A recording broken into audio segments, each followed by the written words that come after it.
I'm Dr. Kayleen Asbo, the cultural historian for the Santa Rosa Symphony, and I want to invite you to our 2019-2020 season.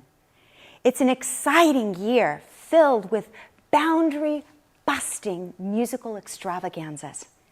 It will be our first year with music director and conductor Francesco Lecce-Chong in full residence, and he will welcome to our stage composer Browne to be our composer in residence. Woven through this year is the idea that music can be a profound bridge. It can be a bridge between disciplines, between the visual arts and sound, between nature and humanity, and between the past and our hopes for the future. Our first concert, entitled Unmasking the Stars, will occur at Weill Hall at the Green Center on the campus of Sonoma State University on Saturday, October 5th, Sunday, October 6th, and Monday, October 7th. To open this lustrous season, we have Clyne's Masquerade. This charming and delightful piece plays on the idea of the famed pleasure gardens of London. Aristocrats and commoners alike would don masks and walk through the elegant landscapes. Woven throughout these pleasure gardens was the sound of stringed orchestras playing their refined melodies. But in the shadows and the corners were also a little bit more of a salubrious air as people raised a pint to Irish drinking songs. One of these Irish drinking songs makes its way as a melody throughout this delightful escapade.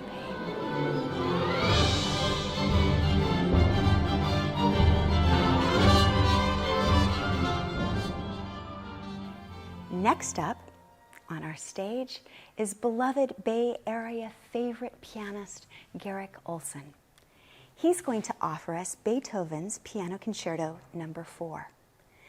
When the audience gathered on a cold winter's night in a hall in Vienna to hear Beethoven himself perform and conduct from the keyboard, they had certain expectations of what a concerto should sound like. Up until that time, a concerto, by its very nature, had been defined as a form in which the orchestra begins boldly with the first theme. The pianist waits quietly until it's their turn, and then they mirror back what the orchestra has told them. That's not what Beethoven's audience received at all. Instead, the maestro sat at the piano, and without any bold fanfare whatsoever, this is how he began.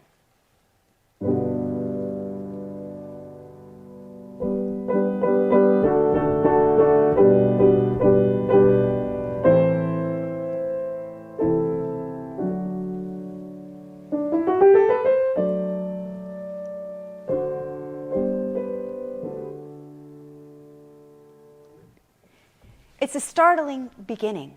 In fact, I'd like to describe it as a revolution in a velvet glove. Quiet, thoughtful, reflective. It's as if Beethoven is in one of his private reveries, which we know from his early childhood. He was prone to go into a sense of imagining the beautiful things in life as he walked through the woods. This particular piece, then, the Concerto No. 4, is filled with dreams. Pianist Garrick Ohlsson will caper up and down the keyboard with moments of shadow woven in with the sunshine. The second movement is quite different. It begins sternly with the orchestra shaking its fist in dotted rhythms, while the pianist enters, pleading, heartbroken.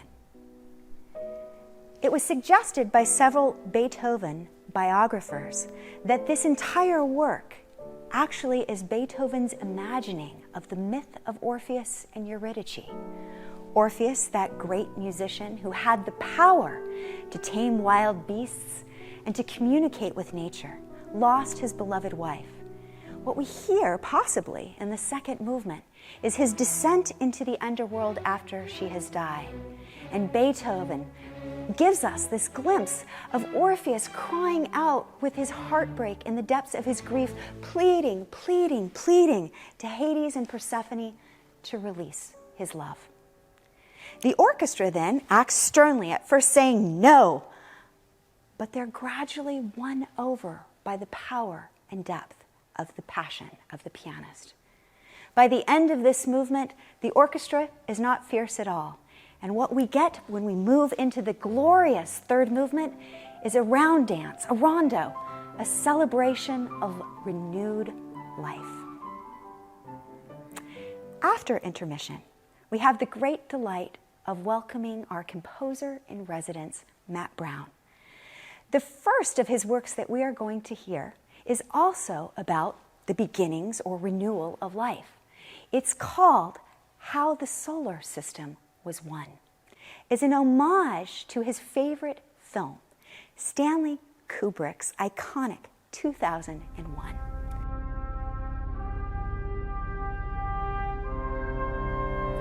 That's filled with open intervals, these perfect intervals of open fifths and open fourths. Now, this is very ambiguous because these notes themselves define neither a major key nor a minor key.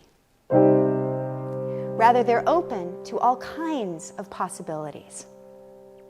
That's very much like Kubrick's film, but it's also very much at the heart of also Sprach, Zarathustra, the piece that Kubrick uses for the sunrise scene in that film.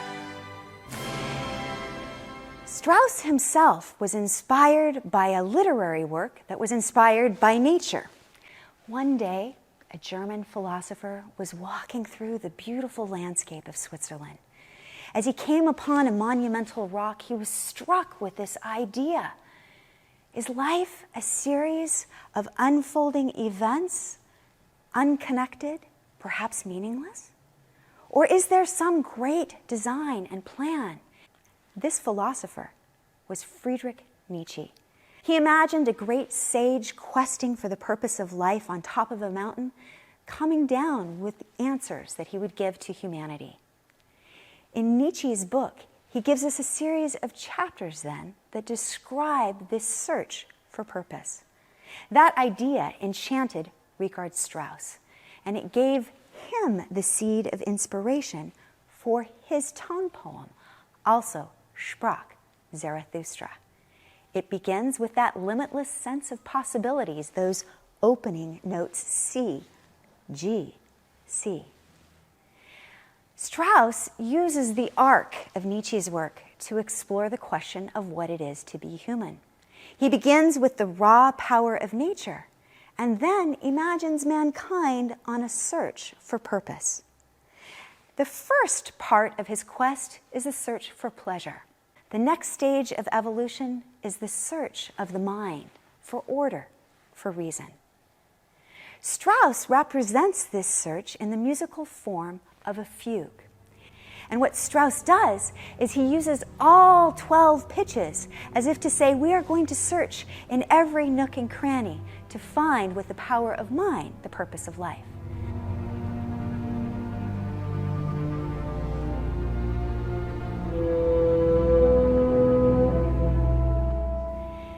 After this, in Nietzsche's novel, man gives up the possibility that the mind is going to lead us to fulfillment. And instead, he gives us this idea that we give ourselves over to the power of the dance.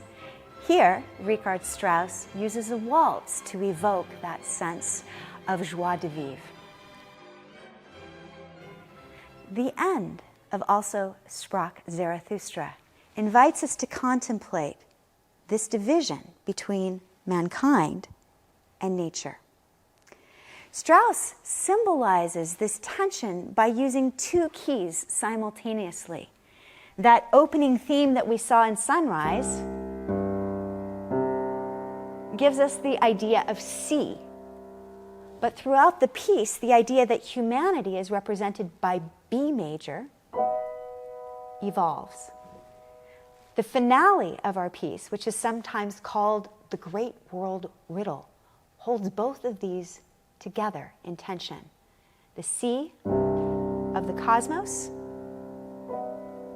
and the B of humanity.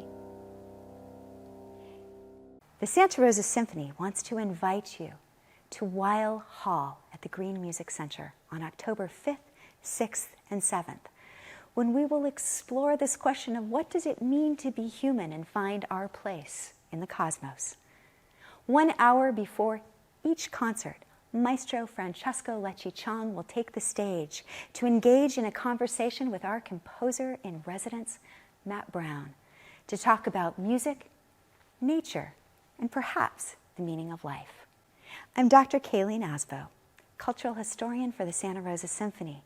And if you'd like to explore these questions further and see how composers throughout the centuries have mirrored the quest for purpose, beauty, and hope, please come here to the Petaluma Historical Library and Museum for Musical Mondays. Hope to see you soon.